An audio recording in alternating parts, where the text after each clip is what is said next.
Buon pomeriggio amici di Sportisili, un saluto dal vostro Marco Genduso qui per commentarvi la semifinale playoff Serie C2 per l'ingresso in C1 che vede affrontarsi Futsal Emiri e Figarazzi. Tanto Presti Giacomo allo spazio, calcia col mancino, palla fuori, tanto Comito, sempre molto elegante, poi Vallecchia secondo palo Salerno, e Messina esce bene con il petto addirittura di no, poi Comito prova a riapparecchiare per Vallecchia, Presti Giacomo agganciato da Salerno, gli chiede scusa, lo abbraccia, si rialza, ma dopo 1 minuto e 40 risponde anche il Futsal Emiri con una super occasione per Salerno. Ci sono veramente spazi per un po' di pausa. Vallecchia! Dal sinistro! Trova l'angolo più lontano, quello più difficile, ma anche quello vincente. Sultanza, l'abbraccio ed è 1-0 per il Futsal Emiri. Poi Rappa, il taglio di Poma, tocco sotto, Comito salva tutto. Grande occasione per il Figarazzi di rientrare in partita, ma Comito non è stato d'accordo e ha fermato tutto. L'attaccante vero davanti alla porta, ma conclusione di Sanzo direttamente in porta con Messina che si esalta e dunque consente al Figarazzi di avanzare col Parese. E qui Rinicella compie un assoluto miracolo mettendo il pallone in calcio d'angolo.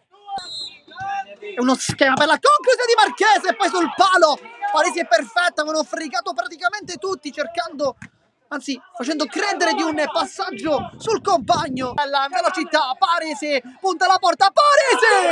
Messina! Qui l'ha difesa perfettamente il Figarazzi col proprio portiere, classe 2005, tanta qualità nonostante la giovinezza. È una parata da veterano in un secondo tempo con il grande miracolo del portiere ancora una volta. La Targia salta tutti e non subisce fallo, qualche dubbio forse in realtà qui poteva anche starci il calcio di punizione. Si continua, Pecoraro getta il pallone fuori, che rischio per il Figarazzi. La Barbera cerca un dribbling, lo ferma Pecoraro, poi scivolata di La Targia, poi Comito lascia lì il pallone Pecoraro per Parisi, apparecchia per Termini e poi Poma la prende con il petto, ma tanti dubbi.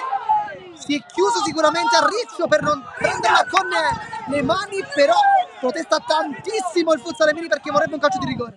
Torna dietro, Comito, le finte, sempre molto elegante il professore Comito, poi Pecoraro si gira, calcia, Messina!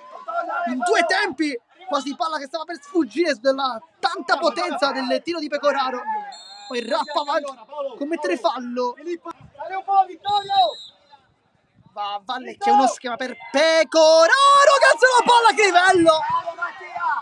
Però Sciacca sta guardando molto la porta, forse calcia lui e infatti va Sciacca! Prende in pieno la traversa, la scheggia totalmente, riesce a passare, vuole la velocità, Comito è più veloce, Comito sul secondo, palla per Salerno, palla che rimane lì e calcia! Ci ha provato, era molto storto dal punto di vista della coordinazione, però comunque è riuscito a calciare in porta, palla fuori, 1-0 risultato.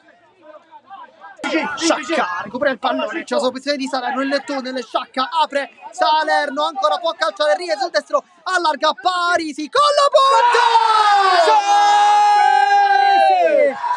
Il gol del 2-0 ed va ad indicare la panchina di casa, l'abbraccio con i compagni, 2-0 Emiri adesso al minuto 48.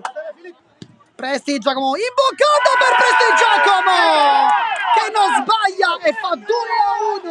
La riaperta in questo caso Girolamo Presti Giacomo sull'apertura di Filippo Presti Giacomo, 2-1.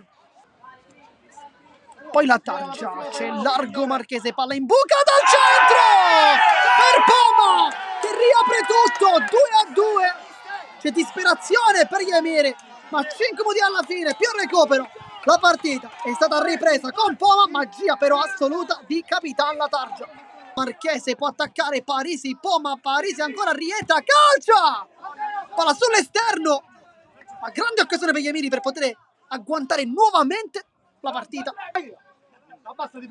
Marchese cerca il passaggio per Presti Giacomo e poi Poma non sbaglia sotto porta, fa 2-3 al minuto 62 e 20 secondi quando manca veramente pochissimo e può mettere fine all'avventura degli Emiri in questa stagione. Lo scatto con Rappa, Presti Giacomo non pressa, triplice fischio e vittoria per i Figarazzi che in rimonta incredibile infine sotto i 2 gol vince con il risultato di 2-3.